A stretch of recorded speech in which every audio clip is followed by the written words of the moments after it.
Hi, in this video I will show you how to hide the learners from the statistics. You can use this option for the learners accounts of your admins, or if you have other learners whose results shouldn't be shown in the general statistics. First of all, let's go to the learner statistics page and choose the learner. Then, in his or her profile, let's use Hide from Statistics option. After that, the learner will disappear from the statistics, management learners, and teams lists.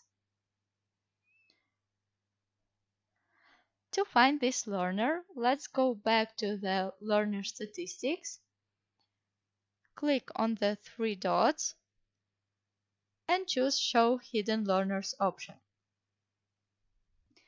And we can see that our learner was added to the Hidden Learners list.